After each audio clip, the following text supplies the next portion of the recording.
Hey YouTube, welcome back to the channel. It's been a hot long minute since I've done a real reefing video. To catch people up, 1, I did move out of my last apartment, 2, I sold my big tank, and 3, I finally set up my new tank. This is a 25 all-in-one Peninsula from Waterbox. And if you're wondering, I also did custom build this aluminum stand. We can talk about that sometime, and I might do like a future video on this topic. But overall, the build was okay. There's definitely some flaws to it, but nothing that really is concerning. Here I was highlighting some of the ways I've been organizing my wires. I like to use these little, I don't know what you want to call them, little sticky organizers for the wiring in the back. Here I have my RODI tubing that I kind of engineered in like 5 minutes. I was really happy about it in that time, but looking at it now it's kind of goofy, but I just gotta do what I gotta do. And here's it connecting to this bucket, which holds a lot of my RODI water, and the extra cables running into that bucket are just it's wires from my return pump, kind of keeping the water circulating. You notice here I just moved the little shelf back to the front of the aquarium stand. For those of you wondering, that little left section of the tank, the little rectangular, was supposed to be that same concept of a shelf. I just never got around to finishing that project, so hopefully we'll do that sometime in the future. Alright, so we're finally jumping into the reef tank. Here's a little quick preview of my reef tank under the orange filter lens on my camera. So I'll let this clip kind of roll in the back as I'm talking about just everything that happened. So while I was moving this tank, I really underestimated the weight of a 25-gallon aquarium with like sand. I emptied a lot of water, removed like all the corals, all the rocks, of course, cleanup crew, etc. I only had the sand, and I'm not gonna lie guys, as I was moving into my car, it was like so awkward to hold because of the dimensions, and I kind of like had to lean it against my car, and honestly I thought it was over. I was like, dude, the aquarium was like broken, and once I put it down, like opened up this door to my car, put it in, it's like over, right? But somehow, some way, I barely fit it into like my passenger side. Like door, I'm talking about like the door was leaning onto the aquarium. I was really scared that glass was gonna break, but I put some like padding, some like little thin shirts that kind of just barely kept the glass from like shattering, I guess. Or maybe the glass is just that strong and I was just over paranoid, but definitely was a hard move. A lot of the things you'll see in this tank are corals I moved from my last reef tank. That 1 I either kept, or 2 I just didn't sell and ended up saying like, hey, fuck it, I'm too lazy right now, let's just keep everything. I haven't bought a new coral in over like 2 months. It's probably like a new record, which is pretty crazy, but because of how life has been going, my job has been really busy, the move, I've just been kind of letting the tank be on cruise control. Here's one of my favorite acans I brought over from the last tank. This guy actually used to be like a very nice rainbow. The camera doesn't do justice on this guy.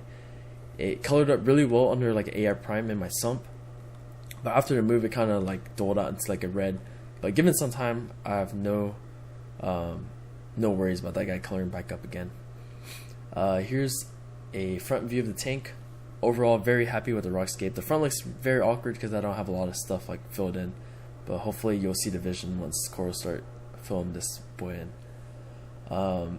Here in the front, this was one of the corals I definitely wanted to highlight, one of my all-time favorite zoas.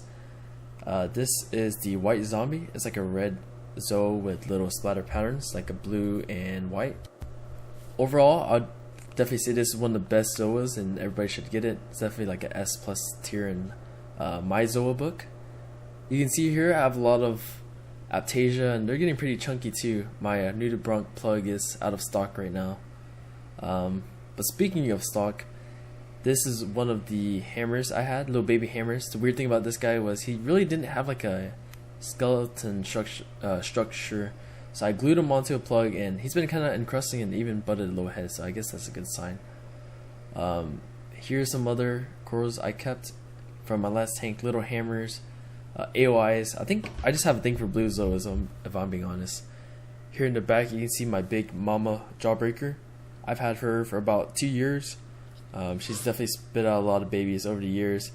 one, they either like shrunk and disappeared, or two, I sold off a decent amount to like local reefers.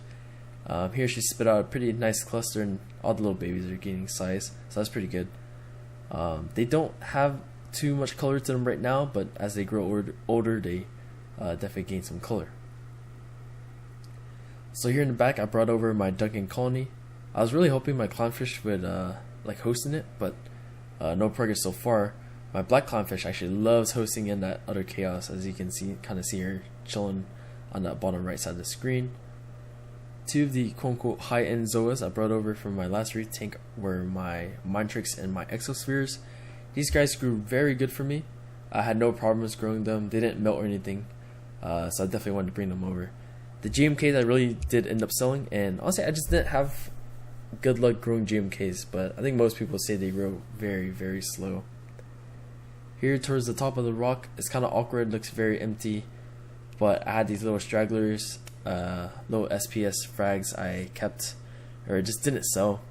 So instead of like tossing them away, I was like, you know what, I'll just keep them in this tank. If they live, they live. If they end up dying, then it's alright. It was just a little small frag from my massive colonies anyways. But yeah, one thing I wanted to kind of highlight here with my hands was I put this aquarium like way too close to the back wall, so I have a very, very tough time cleaning that back glass on the outside. I mean, it's against the wall, right? So it's very rare that you'll be, I mean, it's impossible to even view it from that angle, but just in case like water splashes on that side, it's gonna be kind of difficult to clean. So if I had to go back in time, I would definitely scoot this aquarium out a little bit to where at least I can put my arm there on that back wall. But overall, very happy with how things went. Very stressful move, but we are here now. Alright, to answer the question, I have 2 clownfish and 1 mandarin. This is my biota mandarin that I kept from my last big tank. And yes, as you can see right here, this is evidence he is eating TDO pellets.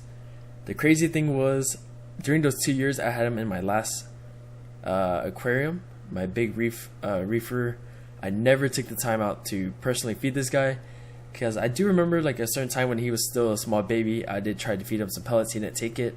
Maybe the pellets were too big for him, but I finally had some time. I was thinking about selling him, but I was like, you know what, I should actually test to see if he eats pellets. So I did feed him some TDO pellets, and there you go, he eats them like a champ. So even though he is not the chunkiest, he is at least not starving, I can tell you that for sure. I feed him every day. I'm really happy because he's definitely one of my all-time favorite fish. So I can at least keep him here in this aquarium, and without feeling like guilty or feel like I'm starving him, because that guy loves those pellets.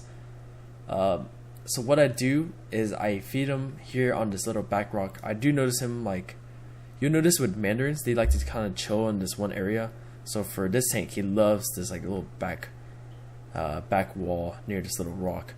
So what I do is I try to feed my clownfish first near the front of the tank in the open space, and then I'll sneak in behind and I'll put some pellets there in that back wall.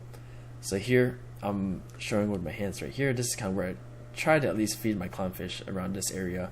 But recently they have really gotten really smart, and they know I specialize feeding this mandarin here in this back zone. So like little savages and little piggies, they come here in the back and just kind of go ham on the rock. But I always make sure that the mandarin always gets a few pellets in them. So here's a quick top-down view of the aquarium. Top-down view is always the greatest. I don't know any reefer who ever like thinks otherwise. I think it's like a general consensus that top-down view is probably the best, unless it's like your tank's like way too big, can't get up there to look down. But just wanted to highlight a few things. That little green acro right there is actually my pearl berry, believe it or not. I noticed that whenever acros have like low lighting, or they're just in a very uncomfortable tank, quote unquote, they'll change like colors, and typically it's towards the green side. So this acro I'm showing you right now, that is my Pinky the bear. Back in my big tank, he was all pink colony, but here in the nano, he has some he has like the blue base. And even back in my old OG nano, my first ever reef tank, it did have that blue base. So it's pretty interesting to see. I even have him under the same radons, and he just looks different. The lid I picked up was from Kraken's Reef. I wanted to try something different. Overall, very happy with the quality, to be honest, of the lid. One thing I did want to highlight was I did cut out a little hole in that little middle section of that lid for like wires and stuff to come through. What I didn't know was that the Waterbox tank actually has like that little back chamber wall. They purposely put it a little lower than the top glass so that you can put wires through like lids. So just in case you're wondering, no, you do not have to cut holes in the back of the lid for like extra wiring. Alright, last thing, thank you for making it to the end of the video. I want to keep this short and sweet. We reached 1,000 subscribers finally, I think last month. I want to say I'm truly grateful and I appreciate every single one of you guys, whether you've been there since day one or very recent. Thank you for making this something that's special, and I really love doing this just far out of the hobby. It's been super fun. I met a lot of local people too around the area who have also seen my videos. It's been really fun talking to you guys, and I truly just am so grateful for the hobby. So once again, hope you guys have a great night, day, whatever it is, and I'll see you in the next one. See ya.